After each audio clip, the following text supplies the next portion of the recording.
Je reviens. Parce que le programme vote, fraude, massacre, pas des législatives au Gabon, avec des assassins des Gabonais. Retour d'eux. Parce que j'étais coupé tout à l'heure. Voilà. Et moi, quand on me coupe, on me repousse à revenir. Voilà.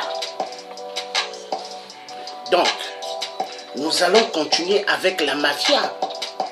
La mafia dingue de Ali Bongo, XPD, le Biafra de merde. Ali Bongo tue immensement les Gabonais. Il arrache des filles. Les crimes rituels, il envoie maintenant pour tailler les Camerounais, tuer les enfants camerounais au Cameroun. Il envoie ses chiens, les tueurs. Les chiens de Ali sont tous des tueurs. Ils vont au Cameroun et ils commencent à égorger les enfants des Camerounais. Parce que Ali n'arrive pas à voir la chair humaine au Gabon. Hier, avec ces crimes immenses, crimes rituels, mais aujourd'hui, les Gabonais ont les yeux grandement ouverts. Ali n'arrive plus à massacrer les Gabonais comme hier. Ali Bongo XPD, l'enfoiré de merde, n'est que un Biafra remix, un Biafra de merde, un Biafra de merde, un Biafra de merde, porteur de plusieurs couches. Oui, plusieurs conteneurs de couches qui arrivent au Gabon pour Ali. Plusieurs couches il met, mais oui, il porte plusieurs couches. Le Biafra, le Biafra, le Biafra, le Biafra, le Biafra, le Biafra, le Biafra de merde tue immensement les Gabonais. Non, Ali c'est un mythomane, un psychopathe. Les hommes de Ali appellent la France. Ils téléphonent la France, l'Élysée, pour que l'Élysée vienne mettre le feu. Alors, la France, spécialiste dans le domaine des pyromanes. La France, ils savent bien allumer le feu, mais éteindre le feu, ils ne savent pas. À cause des mallettes de la France-Afrique, à cause des valises immenses de la France-Afrique, ils tuent immensement jeunes filles gabonaises, mères gabonaises, grand-mère, grand-père. Le Gabon,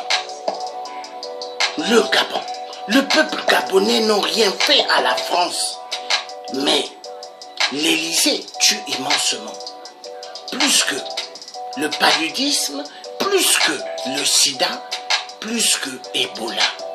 Mais c'est eux-mêmes, les Occidentaux 666, qui ont amené Ebola en Afrique pour exterminer le peuple africain. Paf, paf, paf, à cause des pillages immenses, des fortunes, de nos minéraux sous terre. Les Occidentaux 666, tous des voleurs.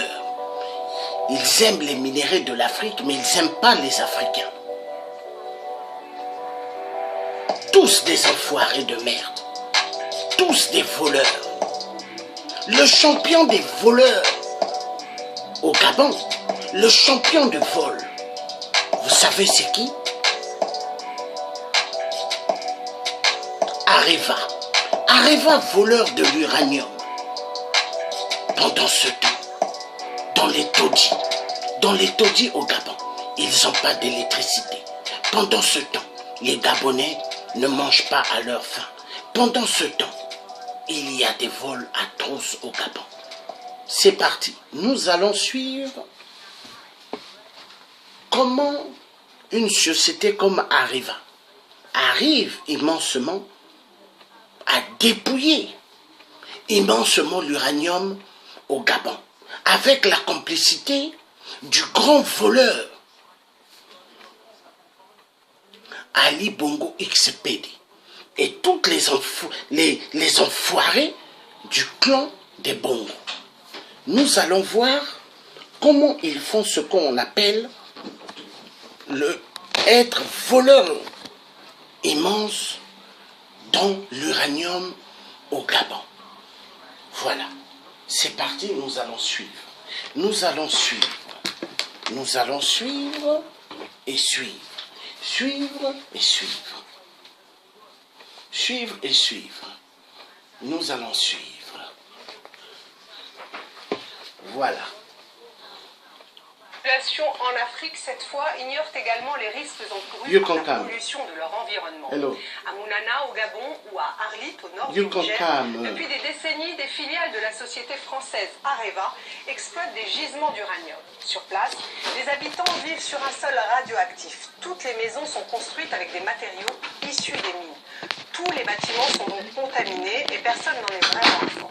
De nombreux cas de cancer ont été recensés chez des mineurs locaux ainsi que chez les expatriés. Une enquête poignante de Dominique Hennequin sur les conséquences de l'exploitation de l'uranium au Gabon et au Niger.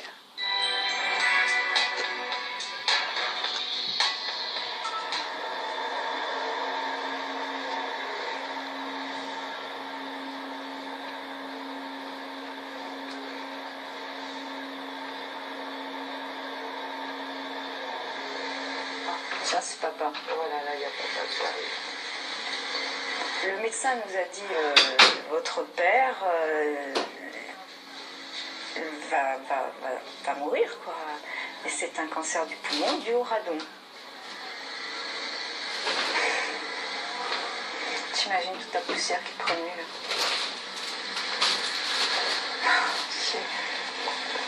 Et là, ça m'est tombé dessus. Je me dis, c'est pas possible. Et puis alors, avec le décès de papa, des gens nous ont appelés, on s'est téléphoné entre amis, donc des anciens du Gabon, et on me disait, mais un tel est décédé, un tel est malade, a aussi un cancer, et l'autre, oh mais tu ne savais pas, mais une telle est... Alors là, on se rend compte qu'effectivement, il y a énormément de cancers, des femmes, des hommes, et au Gabon, on ne sait pas, hein, on n'entend pas parler. Donc on s'imagine que c'est la même chose que... Et puis que tout ça, c'est dû à l'uranium, en fin de compte. On s'est dit, c'est pas possible.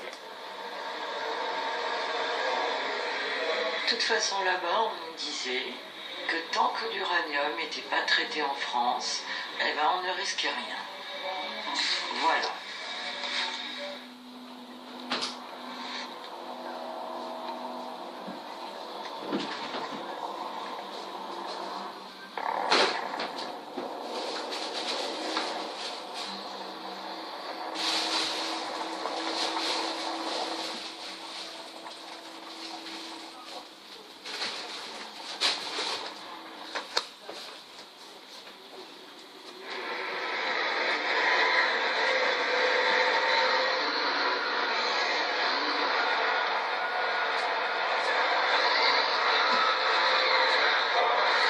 Donc, never come on the camera.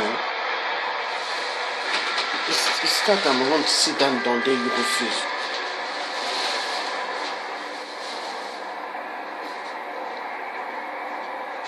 C'est une photo qui me révolte. Jacqueline Godet a vu mourir son père, sa mère et son mari. Tous les trois emportés par un cancer en quelques mois. Ils ont longuement séjourné et travaillé à Mounana au Gabon, dans une mine d'uranium, propriété de la Comus, filiale d'Areva. Jacqueline et sa sœur Monique habitent désormais Mulhouse. Pour elles, aucun doute, leurs proches sont des victimes de l'industrie de l'uranium. Voilà, on voit encore le puits d'eau clos, je crois. Tout a été inondé. Mon père est décédé, mon mari d'abord, mon père décède après. en même temps qu'on se pose ces questions, en même temps qu'on commence à se révolter, c'est maman qui est malade d'un autre cancer aussi. Ça fait 3 morts successives de cancer. Je sais, en France, il y a des cancers partout, bien sûr. On entend parler de cancer partout. Mais là, dans cette famille, 3 cancers, 3 personnes qui reviennent du Gabon, peu de temps après. Hein. Tous ces amis aussi qui décèdent, ou qui sont malades. On dit maintenant.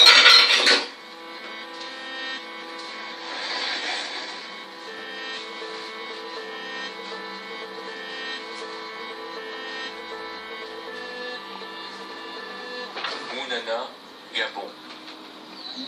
L'ancienne cité des cadres est à l'abandon. Vestige d'une époque faste qui faisait vivre toute la région. La mine a fermé en 1999. Les expatriés sont partis. Les mineurs, eux, sont restés avec leurs familles. Mais ils n'ont plus de travail. Seule consolation, ils ont pu garder leur logement dans les cités ouvrières de la vallée. Mais depuis quelques mois, de mauvaises rumeurs circulent. Les maisons auraient été construites avec des stériles miniers radioactifs. Expliquez-moi un peu. Bon, mais là, on a le cap de l'exploitation minière d'uranium. Vous avez ce côté-là, la première carrière, qui est sur la carte là, c'était la première carrière d'exploitation, qui s'appelait la carrière de Mounana. Et puis, on a eu une deuxième exploitation qui est située, qui était une exploitation souterraine, je crois, celle de Gouindi. Et après, on est repassé ici, ça c'est l'exploitation d'eau clos, une carrière aussi, qui aujourd'hui est remplie d'eau, maintenant vous voyez.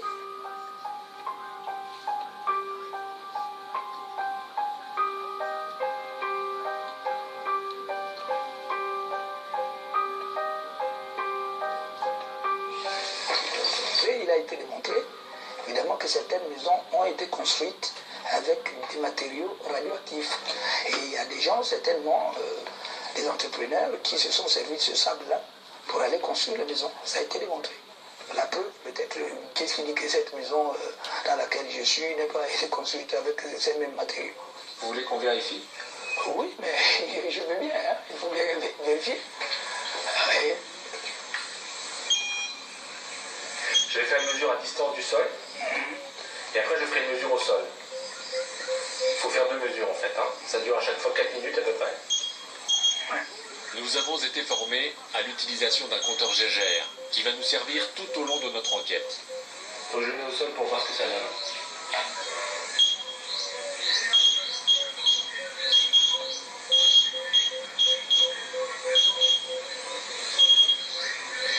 Donc vous voyez, on est à 0,78, c'est-à-dire la radioactivité naturelle c'est 0,10, on est à 8 fois la radioactivité normale. Vous le saviez? mais non.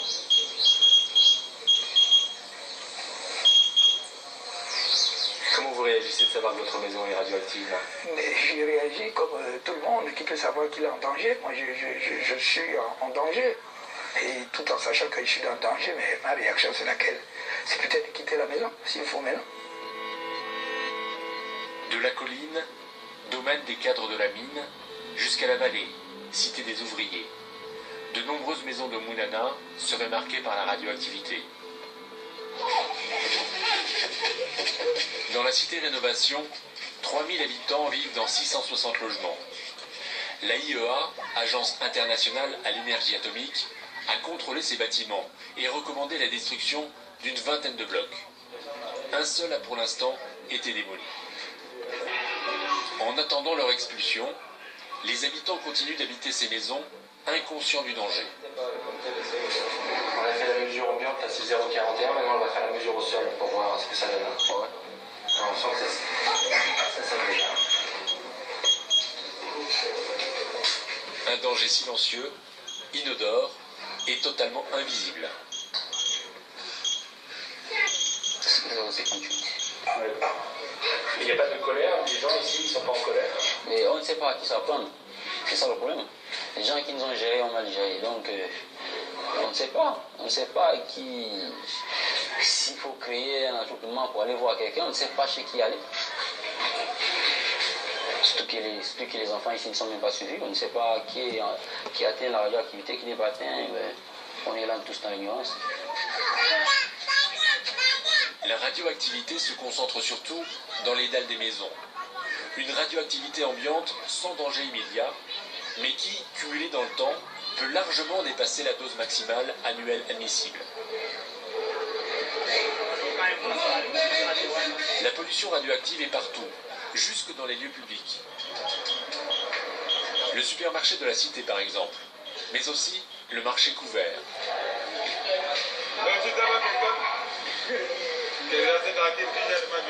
Ici, les agents du CNPPRI, l'organisme de surveillance de la radioprotection du Gabon, sont venus faire des prélèvements.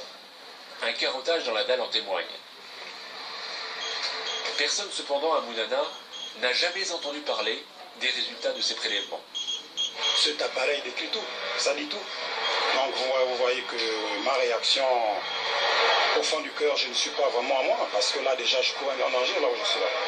Et nous sommes là des années. Personne n'a sans jour, moi, signalé à toute cette population correctement que non, ici il y a de la radioactivité en plein.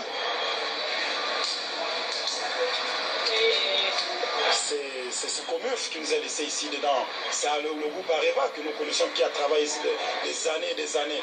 C'est un peu ça. Vous pensez qu'ils le savaient? Mais forcément, Areva, Comuf, ils le savent bien. Puisque Areva est toujours là à 0 mètre, ils le savent. Et ici, c'est un lieu public? Bien sûr, c'est un lieu public. Même vous voyez, il y a des enfants, il y a des chauffeurs qui chargent là, c'est un lieu public.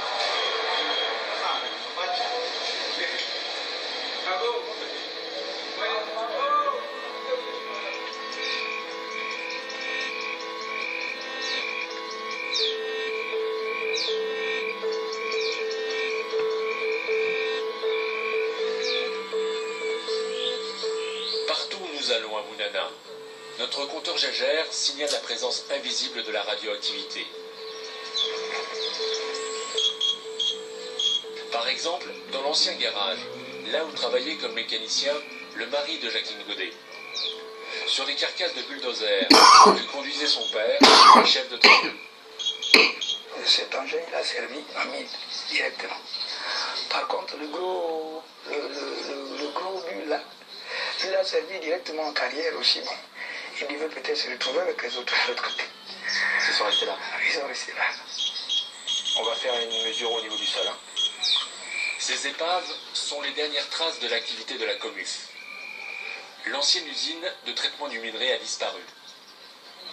À son emplacement, il ne reste qu'un grand terrain vague. Comme si elle avait souhaité effacer les traces de son passage, la filiale d'Areva a démoli l'usine et déversé ses gravats au fond d'une ancienne mine à ciel ouvert, la carrière de Clos. Aujourd'hui, ce vaste trou, profond d'une centaine de mètres, est totalement rempli d'eau. Cette carrière aujourd'hui, elle est remplie d'eau. Et lorsqu'on a démantelé l'ancienne usine et la nouvelle, tous les déchets ont été rejetés. Donc tout ce qui a servi à la construction de l'usine, les fers, les engins de mine, tout a été jeté à l'intérieur de cette carrière. On a mis de l'eau. Et au fur et à mesure, avec les pluies, avec certainement les eaux, de couches d'eau souterraine, ça a fini par se remplir. Et de là, cette eau, ils ont fait un petit canal, cette eau-là se replonge malheureusement dans une rivière que les gens se lavent actuellement là-bas. Voilà. Excusez-moi un moment. Dans cette eau, il y a des gens qui se lavent à l'intérieur. What do you want? The brain? You can go take. Dans cette eau,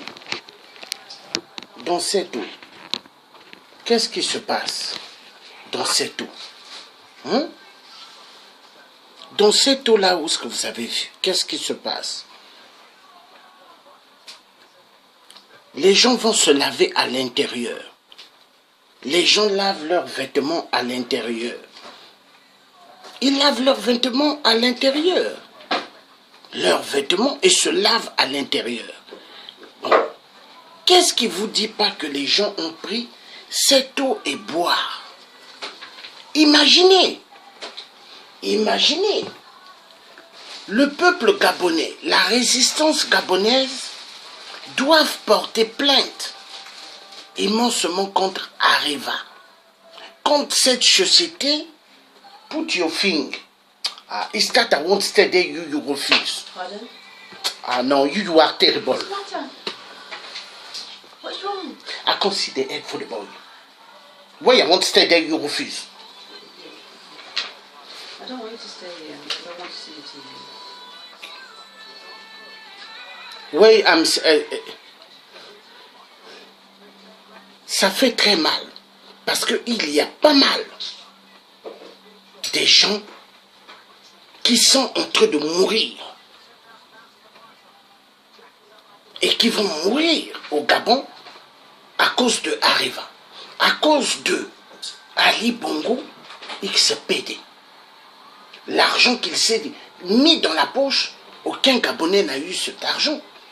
Et les enfoirés de merde, Gabonais, veulent accompagner aux législatives Ali Bongo, qui a tué les enfants gabonais, qui a tué des mères gabonaises, qui a tué des grandes-mères, qui a tué des grands-pères, des pères de famille, des mères de famille.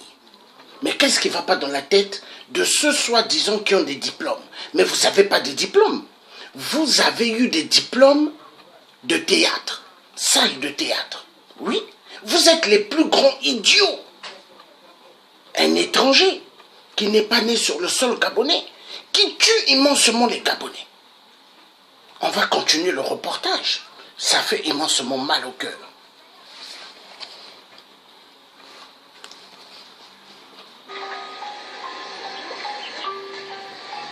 Quelles conséquences pour cette population qui se baigne, pêche le poisson, lave son linge? Cette radioactivité ambiante a-t-elle des conséquences sur leur santé?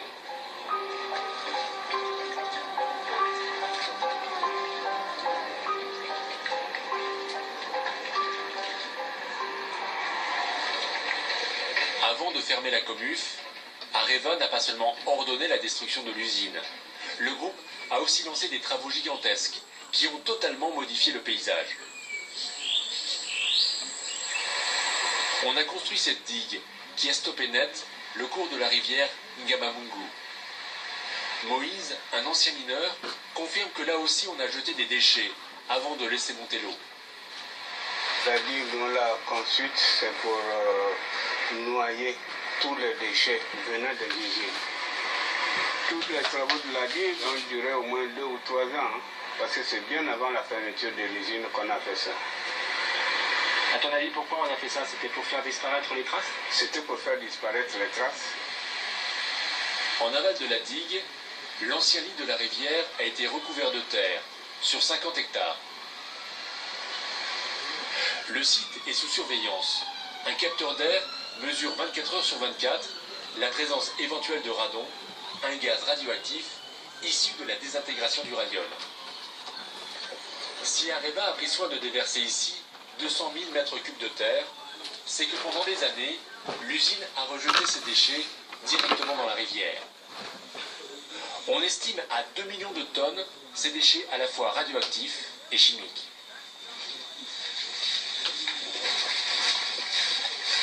Ces travaux de maquillage ne sont pas allés assez loin. Albert, un habitant de la cité, nous guide dans la forêt voisine. Nous allons retrouver l'ancien lit de la rivière. Le sol est totalement recouvert de boue radioactive. Albert, où est-ce qu'on se trouve ici, là? On se retrouve vers le bas de la digue de Mitembe. On n'est pas tellement loin de la rivière. On rejetait directement dans la rivière? Mais ça descendait sur la rivière direct, puisque les vidanges étaient sur la descente des rivières. Directement? Directement. Il n'y avait pas il n'y avait pas à rejeter où. Ils ont jeté ça où? C'est ici qu'ils l'ont jeté? Ils ont jeté tout ici. Et tout Les Gabonais doivent monter des dossiers pour porter plainte contre Areva. Parce que ce que Areva a fait sur le sol gabonais est un crime génocidaire contre l'humanité. Il faut poursuivre cette boîte. Peuple gabonais, écoutez-moi bien, Areva a fait ce qu'on appelle crime contre l'humanité. Je vais un peu bien arranger parce que j'ai besoin que ma famille se déplace proprement. Parce que moi, quand je fais le combat, j'ai pas envie qu'on voie le visage de ma famille. Non. C'est mon visage qu'on doit voir. Mais le reste de ma famille, non. Voilà. Donc,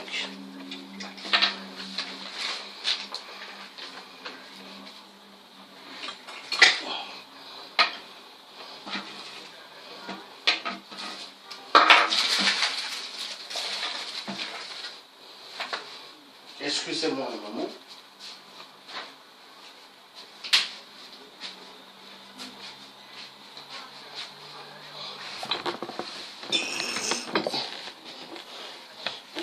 I will be there, like that you can work properly.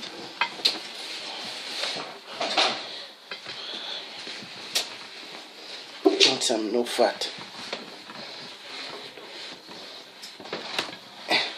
I am not fatter. Yeah. Can you help me? Thank you. I am not fat.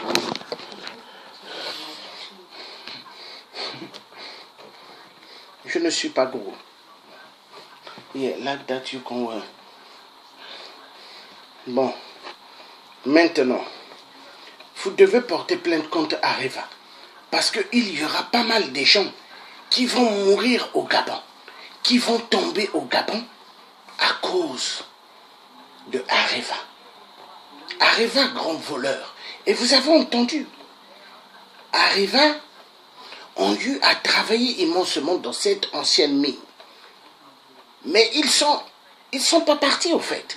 Ils sont de l'autre côté, d'un autre secteur, en train de toujours faire ce qu'on appelle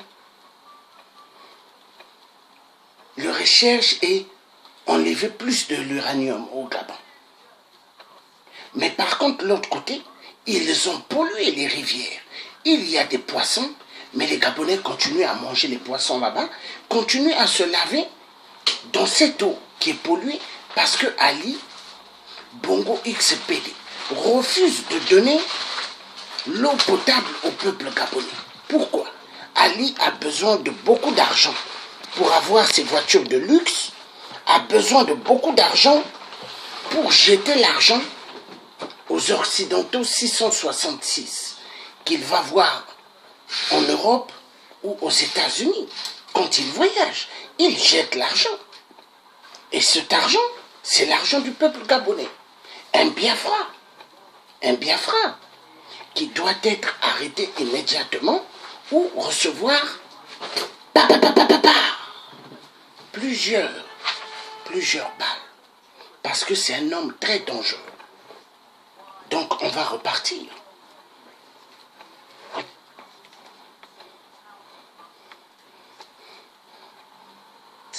Tout descendait le long de la rivière. Donc là on est à 1 mètre du sol, là on est déjà à 3,55.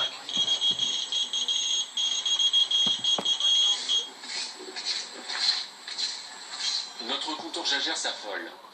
Selon les endroits, nous relevons 70, 80, 90 fois la norme naturelle. Depuis 58 jusqu'à ce jour, on ne savait rien. C'est à partir de l'an 2007 que le ministère des Mines a découvert la situation. Voilà, là on a la mesure.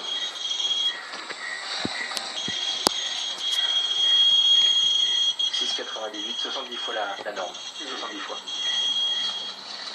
En 2007, l'organisme de surveillance de la radioprotection du Gabon effectue des mesures et interdit à la population de se rendre dans la forêt. Les femmes venaient ici tremper le manioc, nourriture de base de l'alimentation des familles. Et pourquoi ils allaient dans la rivière alors? Mais le manioc se plonge toujours dans la rivière.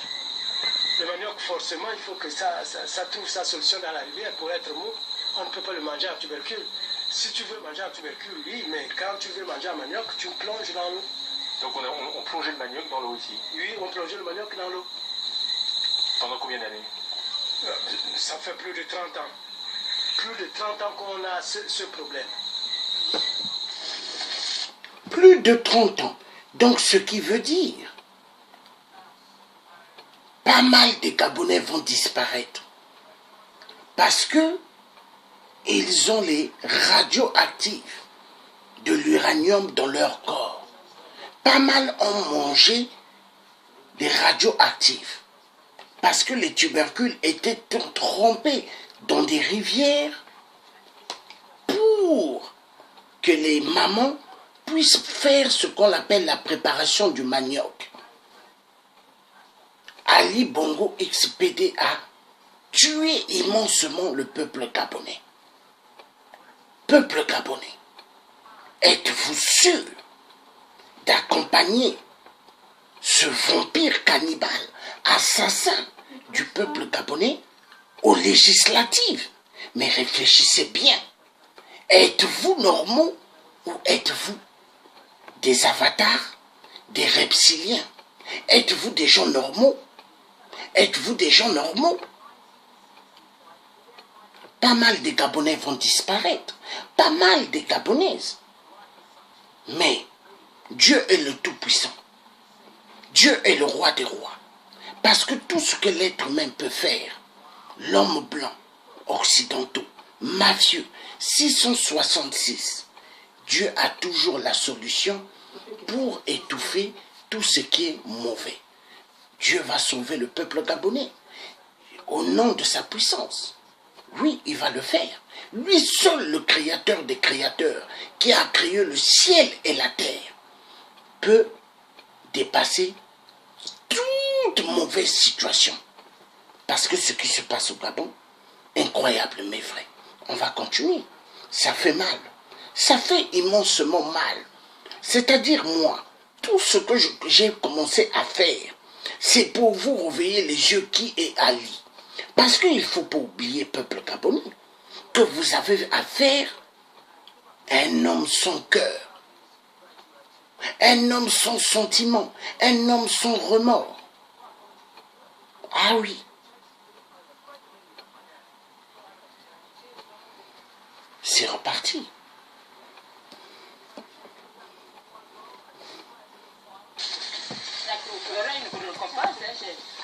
La commune savait, mais pendant toutes ces années, personne n'est venu dire aux femmes du village qu'il y avait un risque de contamination des aliments. Aujourd'hui encore, ces mamans continuent de tremper le manioc, non loin de la rivière, dans les mares avoisinantes. Elles n'ont pas d'autre solution. Il faut bien nourrir la famille. Si on nous a dit que ce n'était pas bon de tremper le manioc ici, mais nous sommes obligés de le faire. Dans la cablance, nous sommes obligés. Mais sinon, c'est pas bon de tremper le manioc là. Et c'est après, dans 3 ans, 4 ans, qu'on dit déjà que c'est pollué. Donc, rien faire. Tu as peur pour ta santé? Oui, j'ai peur, surtout pour la santé de mes enfants. Moi, j'ai déjà beaucoup consommé, mais j'ai peur de mes enfants. Depuis toujours, vous avez trempé ici? Ça fait longtemps, hein. Ça fait longtemps. Depuis que Comif existait.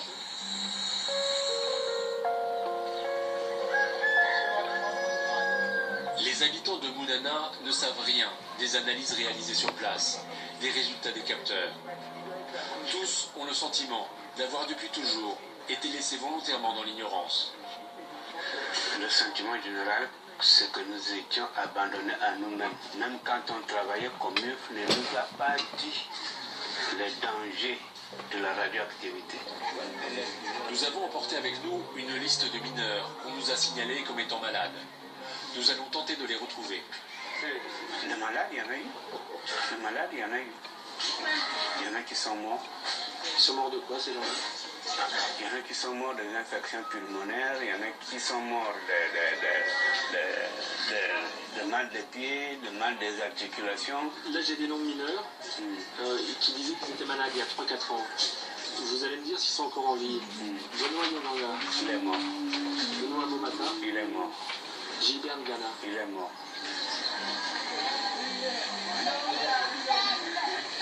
gens sont en colère. Non, ils vont se fâcher avec qui? Ils n'ont pas d'interlocuteur. Areva, c'est pas quelqu'un qu'on peut manipuler facilement.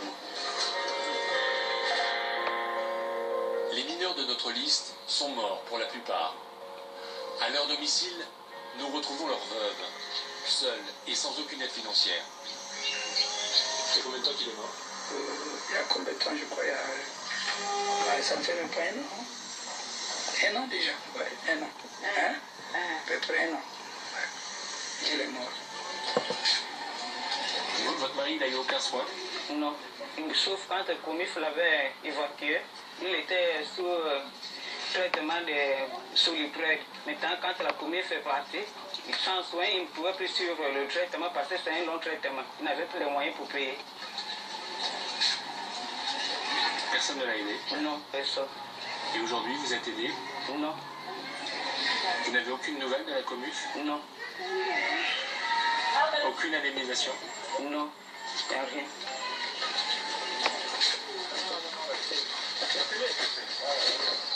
Nous retrouvons l'un des noms de notre liste. Joseph revient de l'hôpital. Il a fait des radios pulmonaires financées avec ses propres économies. Depuis des mois, Joseph est malade et par manque de soins, il souffre le martyre sous les yeux impuissants de son petit-fils. On ne donne pas le résultat, c'est un secret. On ne dit pas. Son problème, c'est à quel niveau? Il a un problème dans les poumons, le cœur aussi. Dans le poitrine, et puis l'étouffement. Qu'est-ce qu'il vous dit qu'il est malade? Comment il le ressent? Mais en criant, souvent en matinée, quand je me lève, il est là, il crie, ah, il a mal, il se sent mal, il mange pas bien. Toujours assis là, pensif.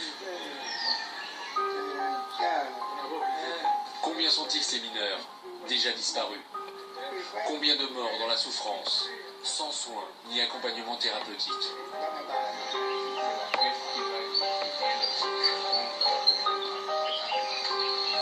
On constate que les maladies se déclarent souvent 10 dernières années après l'exécution. Au Gabon, la commune fait partie depuis longtemps. Je me dis qu'on a été trompés, ils nous ont pris pour des cobayes. Nous avons été trompés. Si on savait ce qui s'est passé là, mais je ne crois pas qu'il y a eu des gens qui ont fait 30 ou 40 ans de mine. Parce qu'il y en a qui ont fait 30 ans de mine. Avant notre départ, nous prélevons un peu de boue dans l'ancien lit de la rivière. Nous allons faire analyser cet échantillon par la CRIRAD. C'est quoi ça? Trop déjà. On va pas en prendre trop. Hein.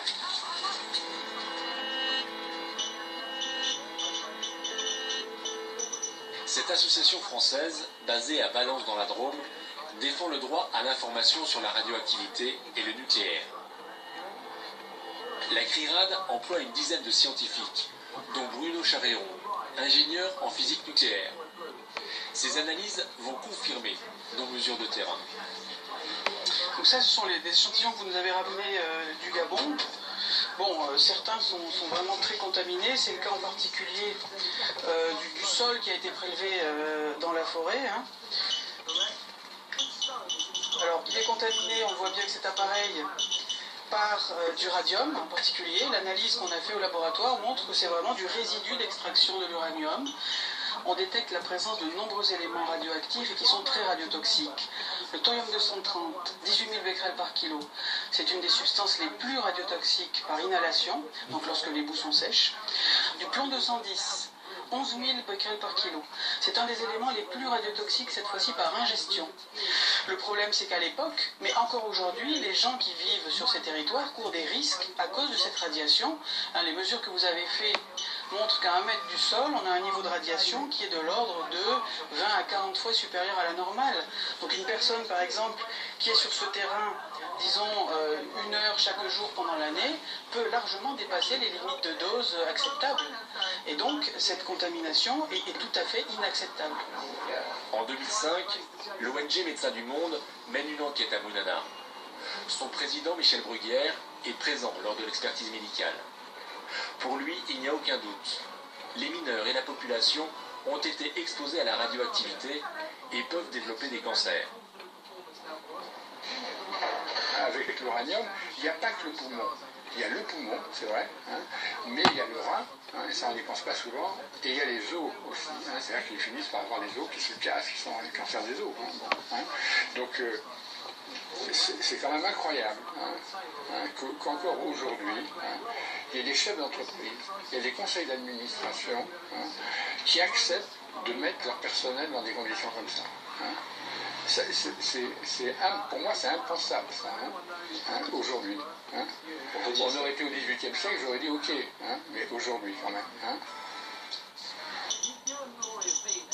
La pollution radioactive de Mounana est-elle isolée? Ou est-ce toute l'industrie de l'uranium qui pose problème?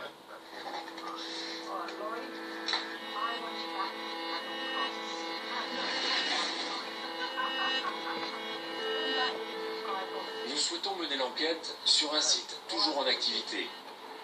Après de longs mois de négociations avec Areva, nous sommes autorisés à nous rendre sur le site d'Arlit, au Niger. C'est une opération de communication pour le groupe Areva, qui est vivement attaqué pour la gestion de ces deux mines exploitées là-bas depuis 40 ans. On nous promet de répondre à toutes nos questions. Au premier matin d'un voyage de 3 jours, nous entrons là où les caméras pénètrent rarement.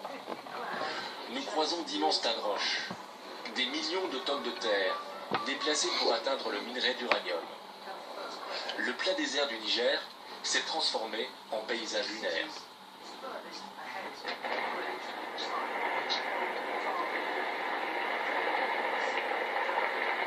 On exploite un nouveau gisement. La carrière est déjà profonde d'une 50aine de mètres, mais les engins de chantier ne sont pas encore parvenus au minerai d'uranium. Ici, tout est gigantesque. Pelleteuses, bulldozers et camions. Ici, on se trouve sur le gisement de Tamgak. C'est une fosse qu'on a commencé il y a 8 mois, donc qui représente une centaine de millions de tonnes de découverture. Et là, on a déjà extrait les 15 premiers millions de tonnes. Pour produire une tonne d'uranium, il faut à peu près dégager 50 000 tonnes de stérile. C'est énorme, 50 000 tonnes. Oui, c'est énorme. C'est pour ça qu'on a des moyens miniers adaptés. 1500 mineurs travaillent sur 2 sites miniers. Cette mine à ciel ouvert s'appelle la Somaïr et produit 1300 tonnes d'uranium par an. Sa grande sœur, la Cominac, extrait 1700 tonnes d'uranium chaque année. Sur ce site, le minerai est plus profond, environ 250 mètres sous le sol. La mine est donc souterraine, les conditions de travail beaucoup plus pénibles qu'au jour.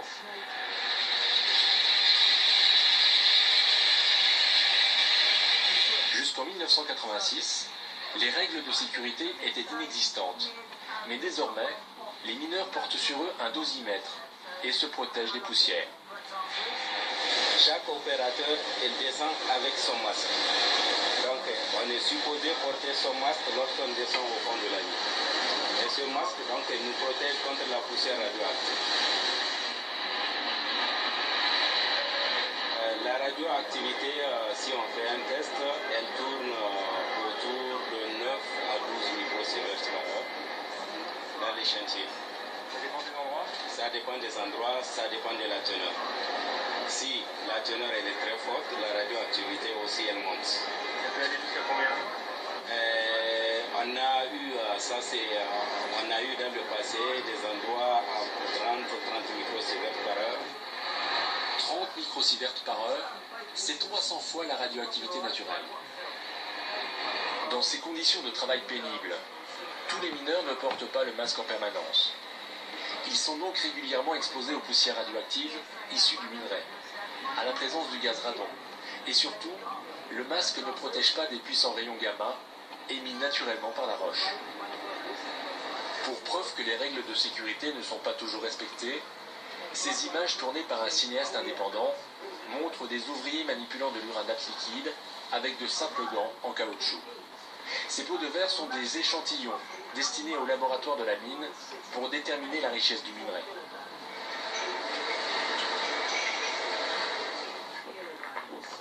Le site dispose d'une usine de traitement du minerai, identique à celle qui se trouvait à Mounana au Gabon.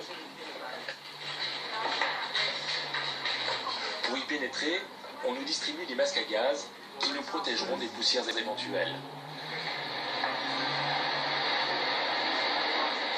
Le minerai d'uranium est d'abord concassé en fines particules. Il subit ensuite un traitement chimique. On arrose le minerai avec de l'acide qui dissout l'uranium. Alors tout l'uranium est passé dans l'acide. Ensuite là, on l'arrose d'eau pour évacuer cet acide et cet uranium. Donc là, il reste plus que la poudre qui contient quasiment plus d'uranium. Ça c'est du stérile. Dissous par l'acide sulfurique, l'uranium est ensuite précipité dans la soude pour retrouver une forme solide. Alors là, on doit prendre un tout petit peu de gamma, mais ça doit être négligeable. Mais ce serait surtout les poussières, ouais. On obtient alors de l'uranate, sorte de pâte jaune, qu'on appelle aussi le yellow cake. C'est encore séché et ensuite ça part en France. Ouais. Mise en fût, l'uranate est envoyé en France pour y être enrichi et transformé en futur carburant nucléaire. Ces fûts, ils contiennent bien sûr une matière radioactive, mais leur étanchéité est garantie, leur transport est conforme aux normes internationales, et au contact, il n'y a pas de radioactivité, puisqu'il y a une feuille de métal qui garantit l'innocuité. Le problème, c'est que cette industrie produit des déchets miniers sous forme de boue. Dans ces boues, on trouve des produits chimiques issus de la transformation de l'uranium, mais aussi des déchets radioactifs, du thorium, du polonium, du radium, du plomb 210. Des éléments issus du minerai, mais inexploitables. Ces boues grises, ce sont les mêmes que celles découvertes dans la forêt du Gabon. Mais ici, il n'y a pas de rivière pour les évacuer. Alors, on les entasse sur d'immenses verses. Il y en a une sur chacun des deux sites. Et ça représente 35 millions de tonnes accumulées depuis 40 ans. Les analyses, très souvent, ne reposent pas sur des faits et des données véritables. Le responsable de la communication est un ingénieur des mines. Il nous assure que ces boues ne présentent aucun danger. Ce produit est bien géré, il est mis en tas. Nous sommes sur une de ces verses-là. Ils sont de l'usine humide. La mise en tas se fait ici dans le cadre d'une exploitation en plein désert, au soleil. Ils sèchent, ils forment une croûte qui résiste au vent. Donc c'est radioactif ou c'est pas radioactif? C'est faiblement radioactif parce qu'il contient quand même les éléments de la désintegration de la chaîne d'uranium qui sont radioactifs. Le fait que ça soit à l'air libre fait dilution et tout s'équilibre dans la nature. En quittant cette grande verse, nous emportons avec nous un échantillon de boue. Les analyses effectuées par la CRIRAD sont moins rassurantes que les explications d'Areva. Comme dans les boues du Gabon, on y trouve des éléments très radiotoxiques par inhalation et par ingestion. Des déchets à vie très longue, présents pendant des dizaines de milliers d'années.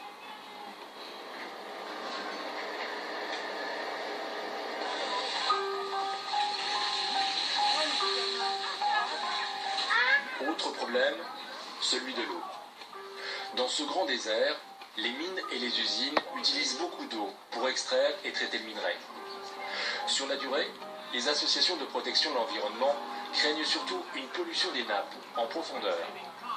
Aman Iman, l'eau c'est la vie, disent les Touaregs.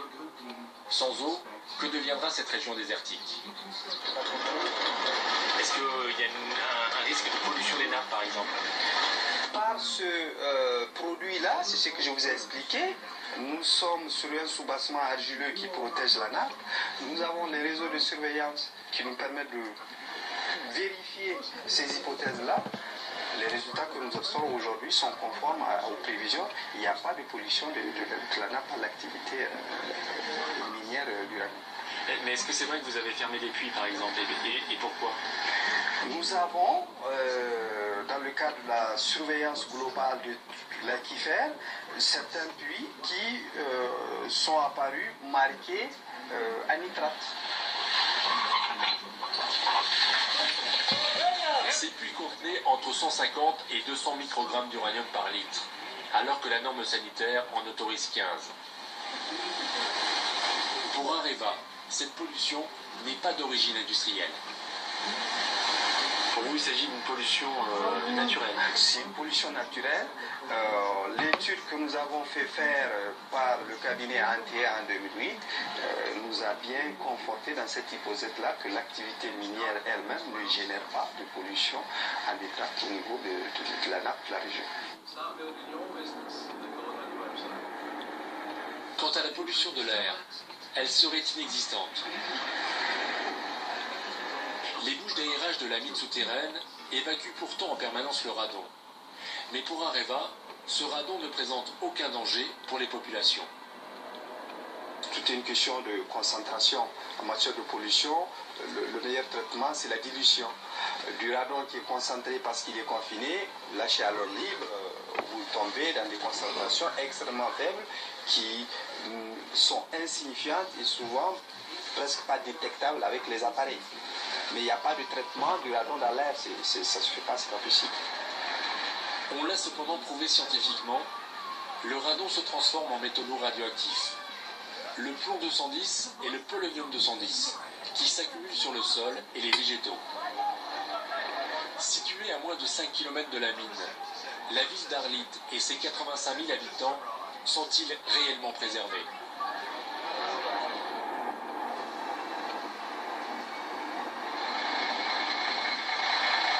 Bruno Charéron, le scientifique rencontré au laboratoire de la CRIRAD, mène des études de terrain autour des mines d'Arlit depuis décembre 2003.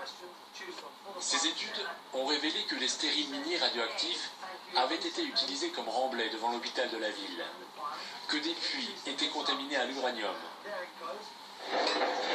Dans le centre-ville, le scientifique s'intéresse à ces ferrailles, des matériaux provenant des mines et des usines d'Areva et qui n'auraient jamais dû en sortir. Vendus sur le marché local, ils révèlent un taux de radioactivité anormal. Je suis en train de mesurer discrètement le rayonnement gamma qu'émettent ces ferrailles. Elles sont manifestement contaminées puisque j'ai un niveau de radiation tifo supérieur à la normale. Les habitants utilisent ces ferrailles radioactives pour construire leurs maisons, réparer leurs voitures. Ils fabriquent parfois des outils et même des ustensiles de cuisine. Donc il y a une pollution de l'air, il y a une pollution de l'eau, il y a une dispersion de solides radioactifs, les ferrailles, mais aussi des remblais radioactifs, et c'est tout ça qu'il faut changer. C'est-à-dire qu'il faut que les exploitants, les États, les populations prennent conscience du fait que l'uranium, bien que naturel, est une substance radioactive et dangereuse, l'uranium et tous ses descendants. Donc, on va repartir tout à l'heure sur le reportage. Donc, au fait, Areva, la société de la mort. Parce que, moi, avant, quand j'étais allé à la Défense, j'ai pointé avec mon doigt la direction du bâtiment de la mort. J'ai dit, Areva, c'est le couloir de la mort. Leur immeuble est tout en noir. Tout en noir. C'est tout en noir.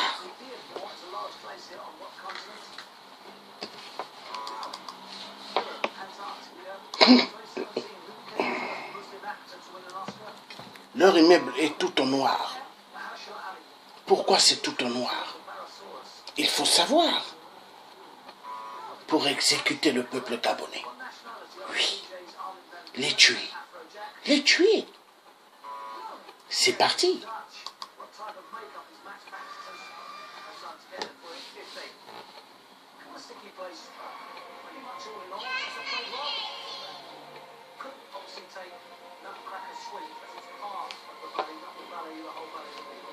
C'est parti. Areva, Areva, Areva, Seigneur de la mort. Areva, Areva, le Seigneur de la mort veut exterminer le peuple d'Afrique. Areva, Areva, tue immensement au Gabon. Au Niger, oui, Areva. Une entreprise de la mort, Areva. Peuple africain, ouvrez grandement les yeux. Nous avons affaire à une entreprise des multinationales, des reptiliens, avatars, assassins, comme Ali Bongo, XPD, l'enfoiré de merde, un Biafra. Arriva. Arriva ne joue pas. Arriva, un grand criminel. Arriva, un grand salopard. Arriva, immensément tuer le peuple gabonais et le reste du peuple africain. L'uranium, c'est beau pour eux, l'exploitation de l'uranium. Mais les vies africaines, ils s'en foutent. Arriva, des grands criminels. Arriva, c'est parti.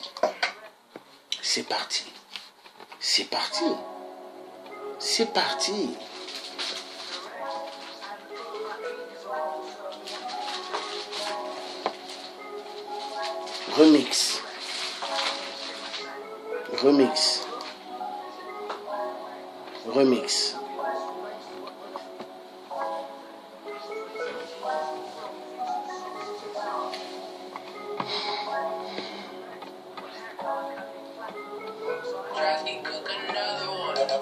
Arriva, Seigneur de la mort. Ils vont chez nous dans nos terres en Afrique. Ils creusent pour l'uranium. Ils s'en foutent de la nature. Ils polluent la nature tout autour. Ils jettent les déchets de l'uranium dans des rivières. Ces multinationales sont les arrière-petits-fils hitlériens, plus dangereux que Hitler. Ils ont des plans. Le plan, c'est quoi? Extermination du peuple africain, polluer l'eau, polluer les rivières, polluer les plantations, tout autour. Comme ça, le peuple africain va disparaître. Une Afrique sans les Africains est une Afrique meilleure. Le plan est en route. La destruction des vies humaines en Afrique. Peuple africain, ouvrez grandement les yeux. Ne me prenez pas pour un charlot. Je ne suis pas Louis de Funès. Je ne suis pas Charlie Chaplin. Mais je suis quelqu'un qui est là pour conscientiser les gens endormis. Réveiller les consciences endormies. Je suis là pour ça. Réveillez vos yeux. Réveillez-vous. Ouvrez vos yeux. Arriva, assassin dans nos terres en Afrique. Quand vous allez bien fouiller les PDG, les managers, les directeurs, la majorité des francs-maçons de la Grande Loge de France, des Illuminati et même des francs-maçons-sorcelleries. Attention, ils polluent nos terres en Afrique. Ils veulent exterminer toute génération.